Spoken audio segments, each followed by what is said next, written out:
الحمد لله الحمد لله على نعمة الإيمان الحمد لله على نعمة الإسلام جعلناک علی شریعۃ من الامر، اے نبی علیہ السلام بنی اسرائیل کے بعد ہم نے آپ کو ایک پختہ دین کے اوپر حکم دے کر بھیجا، فاتبعھا، تو اے نبی آپ اس کی پیروی کریں شریعت کی جو ہم نے آپ پہ نازل کی ہے، ولا تتبع اہواء الذین لا یعلمون، اور اے نبی صلی اللہ علیہ وآلہ وسلم جو لوگ اپنی خواہشات کی پیروی کر رہے ہیں آپ نے ان کے پیچھے نہیں چلنا، آپ نے اللہ کی وحی کے پیچھے چلنا ہے۔ نبی کو بھی حکم ہے کہ انہوں نے اللہ کی وحی کے پیچھے چلنا ہے، تو باقی کس کھاتے میں؟ قرآن میں 3 دفعہ یہ آیت آئی ہے، سورہ یونس میں، سورۃ الانعام کے اندر، سورہ الزمر کے اندر، قل انی اخاف ان عصیت ربی عذاب یوم عظیم، اے نبی تم فرماؤ کہ مجھے تو خود ڈر ہے اس بات کا کہ اگر میں نے بھی اللہ کی نافرمانی کی تو بڑے دن کا عذاب مجھے بھی آ پکڑے گا۔ کس نے؟ نبی صلی اللہ علیہ وسلم۔ یہ باتیں اس لیے کہلوائی گئی، حالانکہ نبی علیہ السلام تو اللہ کے محبوب ہیں، صرف اس لیے کہلوائی گئی کہ تاکہ بعد میں کوئی بندہ تکبر کے ساتھ معاملات کو کلیم نہ کرنا شروع کر دے کہ جی یہ بزرگوں تو نماز کی ضرورت ہی نہیں، اللہ تک پہنچ چکے نا۔ لوگ کہتے ہیں جی نماز تو اللہ تک پہنچنے کے لیے چاہیے، تو جو اللہ تک پہنچ چکے ہیں انہوں نمازہ معاف نہیں۔ یہ اس لیے یہ باتیں بتائی گئی تاکہ کوئی تکبر کا جملہ نہ بولے، ڈرتا رہے۔ میں نے کئی دفعہ عرض کیا کہ آپ دیکھیں شیخ عبد القادر جیلانی رحمہ اللہ کی طرف کتنا بڑا جھوٹ منسوب کیا گیا، وہ قصیدہ غوثیہ ایک جس کے اندر لکھا ہے تمام اولیاء کی گردن پہ میرا پاؤں ہے۔ سر یہ جو جملہ ہے نا کہ تمام اولیاء کی گردن پہ میرا پاؤں ہے، یہ کوئی مسلمان نہیں بول سکتا، ولی تو چھوڑ دیں، یہ شیخ عبد القادر جیلانی پہ جھوٹ باندھا گیا، انہوں نے نہیں کہا یہ قصیدہ غوثیہ ہے ہی جھوٹ ہے، انہوں نے نہیں لکھا۔ اللہ کا نیک بندہ تو ہر وقت ڈرتا رہتا ہے، وہ یہ فرعونی الفاظ یہ تو فرعون بولے گا کہ میرا لوگوں کے گردن پہ پاؤں ہے۔ کیا حضرت ابوبکر صدیق نے کہیں بولا ہے یہ کہ تمام صحابہ کی گردن پہ میرا پاؤں ہے؟ صحابہ کے سردار کون ہے؟ ابوبکر صدیق۔ یہ کہتے ہیں عبد القادر جیلانی اولیاء اللہ کے سردار ہیں، اگر وہ سردار ہیں تو اس قسم کا فرعونی جملہ بولیں گے کہ اولیاء کی گردن پہ میرا پاؤں ہے؟ استغفر اللہ۔ یہ جملہ بولتے ہی بندہ اپنے ایمان کی فکر کرے، یہ سب کا سب فراڈ ہے، یہ ہے ہی جھوٹ ہے، انہوں نے نہیں بولا۔ انہوں نے جو کچھ بولا ہے وہ میں آپ کو بتاتا ہوں۔ ان کو کسی نے آ کے بتایا کہ عبد القادر عید کا چاند نظر آ گیا، انہوں نے کہا میری عید تو اس دن ہوگی جس دن میں اپنا ایمان بچا کے قبر میں اتر جاؤں۔ سر جو اللہ کا ولی ہوتا ہے اس کو اپنی فکر لگی رہتی ہے، وہ اتنا اکڑ خون نہیں ہوتا کہ لوگوں کو کہتا پھرتا ہے، یہ سب جھوٹ ہے۔ اور جو انسان اپنا پیشاب نہیں روک سکتا وہی جملہ بول سکتا ہے کہ تمام اولیاء کی گردن میں میرا پاؤں ہے؟ دنیا کا کوئی ولی، کوئی بزرگ اپنا پیشاب روک سکتا ہے؟ Not at all. اگر کوئی ہے تو آئیں، لائیں ہمارے سامنے پیش کریں، پیشاب روک کے بتائے کوئی۔ انسان تو اتنا کسپرسی کے حالت میں، اسی لیے دیکھیں کہ آپ لوگ جب بیمار ہوتے ہیں آپ کو اٹھا کے ان کے پاس لے جاتے ہیں، اور یہ لوگ بیمار ہوتے ہیں تو یہ شفا انٹرنیشنل میں علاج کرا رہے ہوتے ہیں۔ آپ کے جب پیر صاحب بیمار ہوتے ہیں ان کو اسپتال نہ لے کے جایا کرو، ان کو بھی پھر کسی مزار پہ ہی لے جایا کرو نا، نہیں لے کے جاتے۔ یہ آپ کو انہوں نے چکر چلائے ہوئے ہیں سارے، ان کو پتہ ہے کچھ نہیں ہوتا۔ میں تو جتنے بڑے بڑے ادھر دیکھتا ہوں نا، سب کے آپریشن ہاسپٹلز میں ہو رہے ہوتے ہیں، اور عام ہاسپٹل میں نہیں، آغا خان ہاسپٹل میں، شفا انٹرنیشنل میں، جدھر ہم لوگ تو ایک دن کی فیس نہیں دے سکتے۔ تو سر یہ تو بزرگ ہیں نا، یہ کیوں اسپتالوں میں علاج کراتے ہیں؟ یہ تو لوگوں کو پھوکے مار کے صحیح کر رہے ہوتے ہیں، اپنے آپ کو بھی ٹھیک کریں۔ اپنا پیشاب بند ہوتا ہے، اپنے گردے خراب ہوتے ہیں تو ٹھیک کریں نا، پھوک مار کے۔ ڈاکٹروں کے پاس کیوں جاتے ہیں؟ پھر تو اس کا مطلب یہ کہ ڈاکٹر ان سے بڑے بزرگ ہیں نا، جو بزرگوں کو بھی ٹھیک کر رہے ہیں۔ ٹھیک ہو گیا؟ وہ سب اللہ کے بندوں گیم چلائی ہوئی ہے۔ اللہ سے مانگے، اسباب اختیار کریں۔ دوائی کرنا سنت ہے اور دوائی پہ یقین نہ رکھنا فرض ہے۔ اسباب آپ نے اختیار کرنے، پانی کے بغیر پیاس نہیں بجھے گی، یہ سبب ہے۔ لیکن پانی پینے کے بعد بھی کوئی گارنٹی نہیں کسی کی پیاس بجھ جائے.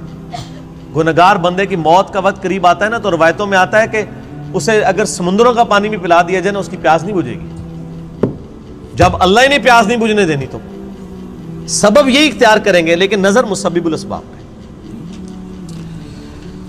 اللہ اکبر. انہم لن یغنوا عنک من اللہ شیئا، یہ لوگ اللہ کے مقابلے پر اے نبی علیہ السلام آپ کو کچھ فائدہ نہیں پہنچا سکتے. وَإِنَّ الظَّالِمِينَ بَعْضُهُمْ أَوْلِيَاءُ بَعْضٍ، اور ظالم لوگ بعض کے دوست ہیں. وَاللَّهُ وَلِيُّ الْمُتَّقِينَ، جبکہ اللہ جو ہے وہ پرہیزگاروں کا دوست ہے. جس طرح کافر ایک دوسرے کو سپورٹ کرتے ہیں، اللہ تعالیٰ بھی اپنے بندوں کو سپورٹ کرتا ہے. لیکن وہ اللہ کا بندہ بنے، فرعون نہ بنے. اللہ کا بندہ کون ہوتا ہے؟ جو لوگوں کو اللہ کے ساتھ جوڑتا ہے، جو اپنے ساتھ جوڑے، اپنی عبادت کروائے، اپنے سامنے جھکوائے، اپنے پاؤں چموائے. وہ تو اپنی عزت کروا رہا ہے. ترمذی میں حدیث ہے، انس بن مالک کہتے ہیں کہ نبی علیہ السلام کے استقبال میں ہم کھڑے نہیں ہوتے تھے، کیونکہ آپ نے منع کیا تھا. اب ہم اس کو برا سمجھتے تھے. ہزاروں صحابہ کی موجودگی میں نبی علیہ السلام تشریف لاتے تھے، آپ کے استقبال میں کوئی نہیں کھڑا ہوتا تھا. یہاں ایک چھوٹا سا یعنی لوگوں کا بنایا ہوا بزرگ جو لوگوں کے نذرانے پہ اپنی گاڑی چلا رہا ہوتا ہے، لوگوں کے نذرانے پہ اس کی گزر بسر ہو رہی ہوتی ہے، وہ کسی مسجد میں چلا جائے، لوگ کھڑے ہو کے نعرے مارنا شروع کر دیتے ہیں. اور کدھر نعرے مارے ہوتے ہیں؟ مسجد میں. گھر اللہ کا ہے اور تعظیم کس کی ہو رہی ہے؟ اس مخلوق کی جو وہ نعرہ مارنے والوں کے چندے پہ چل رہی ہے. اسی لیے میں کہتا ہوں نا، لوگوں نے وہ گاڑیوں کے پیچھے لکھوایا ہوتا ہے نا، نگاہ مرشد. مرشد کو بھی چاہیے وہ اپنی گاڑی کے پیچھے لگوائے نذرانہ مریدین. آپ آج نذرانے بند کریں، ان کا تو کوئی سورس آف انکم ہی نہیں ہے. اکثریت کا کوئی سورس آف انکم نہیں ہے. نہ ان کے بچے پڑھے لکھے ہوتے ہیں، نہ یہ خود پڑھے لکھے ہوتے ہیں. ان کو 10,000 کی نوکری نہیں کہیں مل سکتی، لیکن سٹیٹس وہ روزانہ کے لاکھوں روپے خرچ کر رہے ہوتے ہیں. کہاں سے؟ آپ سے. تو صرف ان کو چاہیے نا، جب اپنی گاڑی میں بیٹھیں تو گاڑی کے پیچھے لکھے مریدین کے نذرانوں کی برکت سے. اعظم من فضل ربی تے نہ نے لکھنا تے نہ مرید نے لکھنا ہے. وہ تو توفیق نہیں کسی نے ہونی. اصل تو یہ ہونا چاہیے اعظم من فضل ربی. تو اگر اتنے مریدین لکھ رہے ہیں نگاہ مرشد، تو پیر بھی لکھ دے نذرانہ مرید کی برکت سے، جو سچائی ہے. دوسرے والی تو ہے ہی جھوٹ ہے. نگاہ مرشد کے جس مرشد میں تسی پال رہے ہو، مرشد تو کس نے پال سکتا ہے؟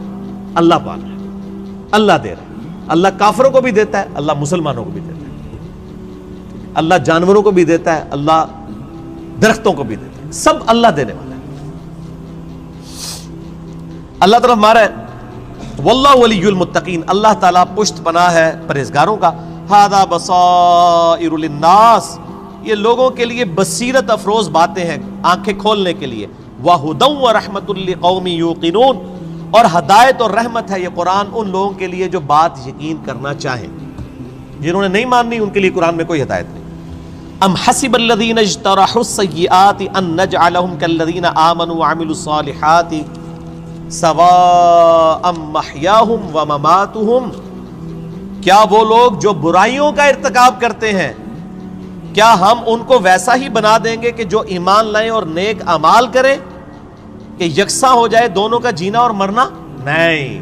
دنیا میں بھی بادشاہ جو ہوتے ہیں وہ اپنے تابع فرمان بندوں کو نوازتے ہیں، دشمنوں کو سزا دیتے ہیں. تو اللہ تعالیٰ فرماتا ہے جو میرے ماننے والے ہیں وہ اور جو میرے نہ ماننے والے ہیں، میرے نافرمان، ان کو میں برابر کر دوں گا؟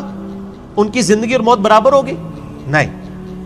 زندگی ہو سکتا ہے کافر کی بہتر ہو، لیکن مرنے کے بعد ایمان والے اور نیک عمل کرنے والے کے لیے آخرت میں اللہ کا انعام ہے.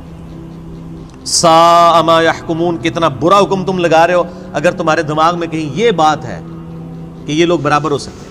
وخلق اللہ السماوات والارض بالحق، اور اللہ نے آسمان اور زمین کو پرپز فل پیدا کیا ہے. وَلِتُجْزَى كُلُّ نَفْسٍ بِمَا كَسَبَتْ، تاکہ بدلہ دیا جائے ہر جان کو جو اس نے کمایا. وَهُمْ لَا يُظْلَمُونَ، اور کسی پہ ظلم نہیں ہوگا. یہ اللہ نے ایک لائن کے اندر مقصد بیان فرما دیا ہے کہ زمین و آسمان کی پیدائش کا مقصد یہ ہے کہ اللہ تعالیٰ آزمائے گا کون نیک عمال کرتا ہے، اس کے بعد اللہ تعالیٰ نیک عمال والے کو اس کے عمال کا بدلہ دے گا، برے عمال والے کو اس کے عمال کا بدلہ دے گا. اب بڑی سخت آیت آ رہی ہے قرآن حکیم کی، اس ایک آیت پہ گھنٹوں بولا جا سکتا ہے. افرائیت من اتخذ الہہ ہوا، اے نبی صلی اللہ علیہ وآلہ وسلم بھلا تم نے اس شخص کو دیکھا جس نے اپنی خواہش نفس کو اپنا خدا بنا لیا.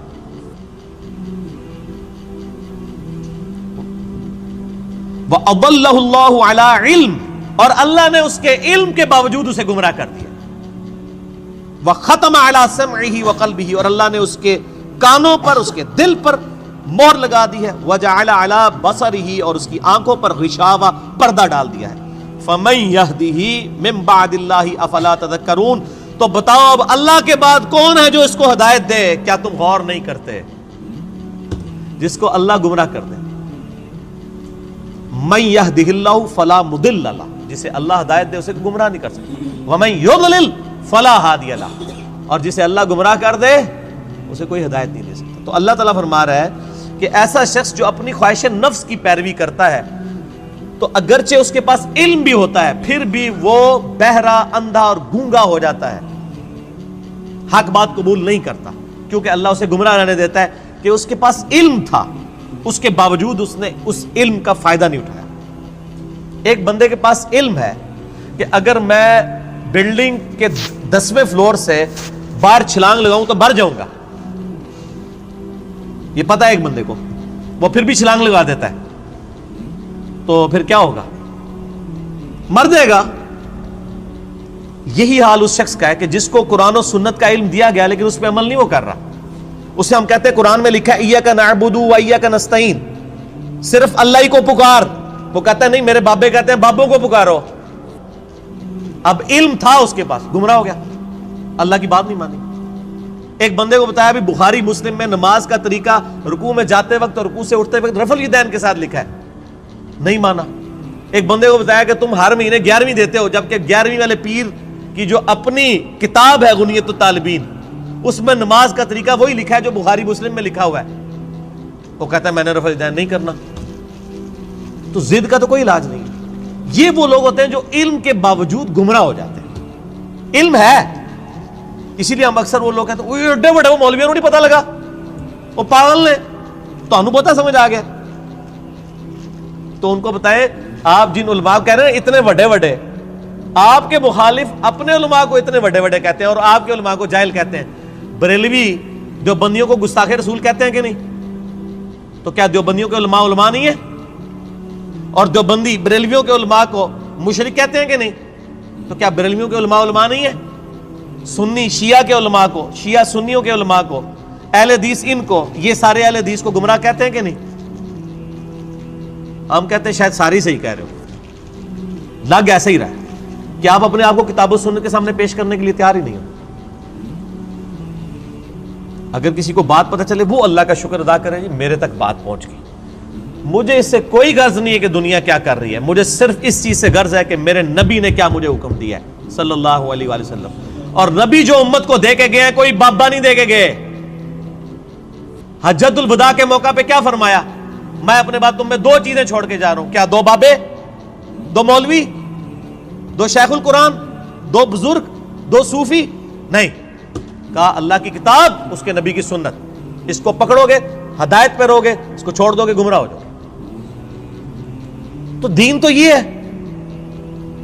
ایک بندہ آپ کو قرآن سکھا تو رہا ہے لیکن خود قرآن پہ عمل نہیں کر رہا، تو اس کا قرآن کا سکھانا کیا ہے؟ میں آپ کو کلمہ پڑھا کے مسلمان کر دوں، جب آپ مسلمان ہو اور میں آپ کو بتاؤں کہ یہ اللہ کی کتاب ہے، آپ کتاب کھول کے مجھے کہیں گے آپ نے مجھے مسلمان تو کیا ہے لیکن اس کتاب میں جو کچھ لکھا ہے آپ تو اس پہ عمل ہی نہیں کر رہے، تو آپ اس کو کیا یہ کہیں گے کہ میں تمہیں کلمہ پڑھایا اس واسطے میں جو کہوں گا وہی صحیح ہے، یہ کہیں گے یا قرآن کو مانیں گے؟ کلمہ پڑھانا تو اپنی جگہ ہے. بخاری مسلم میں حدیث ہے اللہ تعالیٰ فاسق سے، بدکار شخص سے بھی دین کا کام لے سکتا ہے. اگر کسی نے کسی کو کلمہ پڑھایا یہ اس کی بزرگی کی دلیل نہیں ہے. اگر کوئی کہتا ہے آج ڈاکٹر ذاکر نائک نے ہزاروں لوگوں کو کلمہ پڑھایا ہے، بریلوی دیوبندی اس کو بزرگ کیوں نہیں مان لیتے؟ پھر تسی بھی جھوٹ مارنے بند کر دو. 90 لاکھ نو کلمہ پڑھایا ہے، ادو تو 90 لاکھ آبادی کوئی نہیں سی. اگر آپ نے کلمہ پڑھانے کو کسی کی بزرگی ماننا ہے تو ڈاکٹر ذاکر نائک نے ہزاروں لوگوں کو کلمہ پڑھایا ہے نا، تو کیا بریلوی دیوبندی اور شیعہ مان لیں گے اسے بزرگ؟ تو سر بریلوی دیوبندی اگر اپنے بابوں کو کہتے ہیں اتنوں کو کلمہ پڑھایا ہے تو تسی بھی اپنے بوجھے چ رکھو. پھر وہ کہنے نہیں جی کلمہ پڑھانے نال کیا ہوتا ہے تے وہ بد عقیدہ ہے نا. تو سر تسی بھی تواڈے کلمہ پڑھانے نال کیا ہوتا ہے؟ تواڈے بھی اگر بد عقیدہ نے تو کوئی فرق نہیں پڑتا. فرق کس سے پڑتا ہے؟ قرآن و سنت سے. اللہ کے نبی کے قدموں تک پہنچو, کسی بابے کے قدموں تک نہیں. اس لیے فرمایا تم میں 2 چیزیں چھوڑ کے جا رہا ہوں, اللہ کی کتاب, اس کے نبی کی سنت. قیامت تک کے لیے 2 چیزیں, جو اس پہ عمل کرے گا ہمارے سر کا تاج ہے, اور جو عمل نہیں کرتا گستاخ رسول ہے. اصل میں گستاخ وہ ہے. ٹھیک ہو گیا جی, آگے چلو. اللہ تعالیٰ فرماتا ہے وَقَالُوا مَا هِيَ إِلَّا حَيَاتُنَا الدُّنْيَا, اور یہ لوگ تو کافر کہتے ہیں کہ بس دنیا کی زندگی ہے. نَمُوتُ وَنَحْيَا, ہم اسی میں مرتے ہیں اور جیتے ہیں. وَمَا يُهْلِكُنَا إِلَّا الدَّهْرُ, اور ہمیں جو ہلاک کرتا ہے نا وہ زمانے کی گردش کرتی ہے. یعنی جب ٹائم پورا ہوتا ہے تو ہم مر جاتے ہیں. کوئی یہ زندگی موت کا نظام کسی خدا نے کنٹرول نہیں کیا ہوا, نہ قیامت قائم ہونی ہے. نعوذ باللہ. وَمَا لَهُم بِذَلِكَ مِنْ عِلْمٍ, حالانکہ ان کے پاس علم کی رتی بھی نہیں ہے. اگر ان کے پاس علم ہوتا تو ان کو پتا چلتا ہے یہ نظام کسی کے بنانے سے بنایا گیا ہے. انہم الا یظنون, بس یہ اٹکل پچو چلا رہے ہیں. وَإِذَا تُتْلَى عَلَيْهِمْ آیَاتُنَا, جب ان پہ ہماری آیات پڑھی جاتی ہیں, بینات, روشن آیات, مَا كَانَ حُجَّتُهُمْ, تو یہ کوئی اور حجت نہیں کرتے سوائے ایک حجت کے, إِلَّا أَن قَالُوا ائْتُوا بِآبَائِنَا إِن كُنتُمْ صَادِقِينَ, یہ کہتے ہیں اگر تم سچے ہو تو ہمارے مرے ہوئے باپ دادا کو زندہ کر کے لے آؤ.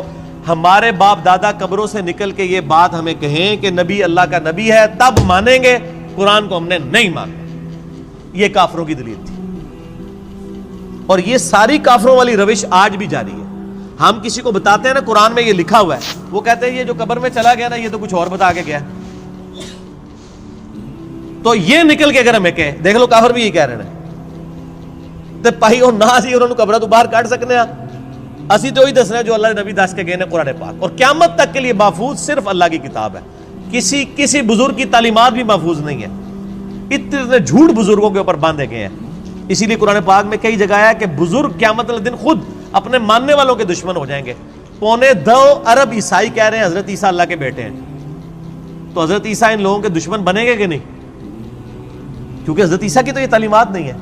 شیخ عبد القادر جیلانی کی کہیں یہ تعلیمات نہیں کہ آپ کو المدد یا غوث اعظم دستگیر شیئا للہ, کہیں ان کی تعلیمات نہیں. تو شیخ عبد القادر جیلانی دشمن بنیں گے. مولا علی علیہ السلام کی کہیں تعلیمات نہیں ہے کہ تم مجھے یا علی مدد کہہ کے پکارو. ان کی تعلیمات یہی ہیں, ایاک نعبد و ایاک نستعین. مولا علی بھی اللہ کو پکارتے تھے. مولا علی کا ماننے والا بھی وہی ہوگا جو اللہ کو پکارے گا. تو اللہ تعالیٰ فرماتا ہے جب یہ حجت کرے تم ان کو کہو قل اللہ یحییکم ثم یمیتکم, اللہ تمہیں زندہ کرتا ہے وہی موت دیتا ہے. ثم یجمعکم الی یوم القیامہ, پھر قیامت دن بھی وہ تمہیں جمع کرے گا. لا ریب فیہ, جس میں کوئی شک نہیں ہے. ولکن اکثر الناس لا یعلمون, لیکن اکثر لوگ اس حقیقت سے ناواقف ہیں. اللہ نے فرمایا کہ بھئی یہ بتا دو کہ اللہ میں اور باقی ہستیوں میں یہ فرق ہے کہ وہ زندگی اور موت دیتے ہیں, تو لے آؤ. اللہ کے علاوہ کوئی زندگی اور موت دے سکتا ہے؟ نہیں دے سکتا. اگر کوئی کیسا کہتا ہے کہ دے سکتا ہے, اور جناب کس کس قسم کے جھوٹ, یعنی انہوں نے, یعنی وہ جی شیخ عبد القادر جیلانی رحمۃ اللہ علیہ نے ایک ڈوبی ہوئی بارات جو ہے وہ مرنے کے اتنے سال بعد زندہ کر دی تھی. اللہ کے بندو توبہ کرو. قرآن پاک میں سورہ انبیاء کا پہلا رکوع ہے, 17واں پارہ پہلا صفحہ ہے. نبی صلی اللہ علیہ وآلہ وسلم کو کافر کہتے تھے, تم ہمیں یہ کہتے ہو نا اگلے نبیوں کے یہ معجزے کہ مردہ زندہ کرتے تھے, تم ہمیں مردہ زندہ کر کے بتاؤ پھر نبی مانیں گے. تو اللہ تعالیٰ نے فرمایا کہ ان سے فرما دو کہ معجزات اللہ کے پاس ہے, وہ کوئی معجزہ اس قسم کا نہیں. نبی صلی اللہ علیہ وسلم نے بھی کوئی مردہ نہیں کبھی زندہ کیا. حضرت عیسیٰ علیہ السلام کا قرآن میں ذکر آتا ہے کیونکہ ان کا معجزہ وہ تھا, ہمارے نبی کا معجزہ قرآن ہے, جیسا کہ موسیٰ علیہ السلام کا معجزہ عصا تھا. ویسے آپ صلی اللہ علیہ وسلم کے بہت معجزات ہیں بخاری مسلم میں, کہ مبارک انگلیوں سے پانی کے چشمے جاری ہو گئے, مبارک دعا سے چاند 2 ٹکڑے ہو گیا, مبارک پسینے سے خوشبو آتی تھی. یہ معجزات ہیں, مردہ زندہ کرنے والا نہیں ہے. تو یہ بعد کے لوگوں کے بارے میں آپ کلیم کر رہے ہیں کہ انہوں نے مردے زندہ کیے ہیں. آج بھی لیں کسی کو جو کہتا ہے نا مردہ زندہ کر سکتا ہے, تو ہم اسے شہید کر دیتے ہیں, اس کی اجازت سے وہ اپنے آپ کو زندہ کر کے بتائے. حضرت عیسیٰ نے بھی جو مردے زندہ کیے ہیں نا, وہ یہ نہیں تھے کہ وہ قبر سے نکال کے چلنا پھرنا شروع کر دیتے تھے. صرف اس وقت چونکہ طب بڑے زور پہ تھی, میڈیکل, تو اللہ تعالیٰ نے ان کی میڈیکل کو فیل کیا کہ کوئی ڈاکٹر کسی مردے کو نہیں زندہ کر سکتا. اللہ نے آیا ہوں میرا نبی اے جڑا مردہ زندہ کرے گا. اور وہ صرف اتنا ہوتا تھا, قبر پہ گئے, مردے کو زندہ کیا, وہ مردہ کہتا تھا کہ حضرت عیسیٰ اللہ کے نبی, واپس چلا جاتا تھا, بس اس سے زیادہ نہیں تھا زندہ ہوتا نا. سورۃ الانبیاء کی آیت نمبر 95 ہے, جو ایک دفعہ دنیا سے چلا گیا وہ واپس نہیں آ سکتا, ناٹ ایٹ آل. گیا دنیا میں واپس نہیں ہو آ سکتا. اگر یہ بات ہوتی تو حضرت فاطمہ روتی روتی فوت کیوں ہوگی 6 مہینے کے اندر, کہ میں اپنے باپ کا چہرہ اب دوبارہ نہیں دیکھ سکوں گی. حضرت عائشہ حضور کی لاڈلی ترین بیوی, نبی علیہ السلام کی وفات کے بعد 47 سال تک زندہ رہی ہیں, اور کدھر زندہ رہی ہیں؟ اسی قبر والے حجرے کے ساتھ کمرے میں. میں کہتا ہوں کوئی ایک روایت دکھا دے کہ انہوں نے نبی علیہ السلام کی کبھی زیارت کی ہو قبر کے اوپر. آج لوگ کہتے ہیں ہمارے گھر میں آ جاتے ہیں, کوڑ مارنے چھڑ دو اللہ جو بندے ہو, چوڑ. سب سے زیادہ اگر کوئی حقدار تھا تو حضرت فاطمہ تھی, حضرت عائشہ تھی, مولا علی تھے, ان سے کوئی آپ کو بات نہیں ملے گی. یہ جتنی آپ کو باتیں بتاتے ہیں نا, ساری بزرگ بابوں سے بتاتے ہیں, آپ کو حضرت ابوبکر کی کرامت نہیں بتا رہے ہوں گے اس قسم کی, کیا ہوتی نہیں ہے کرامت. ہم مانتے ہیں کرامت صرف یہ ہے کہ کسی کی دعا کی برکت سے کچھ ہو جائے, مرضی اللہ کی. کوئی کر کے نہیں دکھا سکتا, کوئی کر کے دکھا سکتا ہے تو میں نے کئی بار چیلنج کیا ہے, کوئی زندہ یا مردہ بزرگ, میں اپنا انجینئرنگ کا فارمولہ لکھ کے دیتا ہوں, وہ دیکھ کے پڑھ کے بتا دے.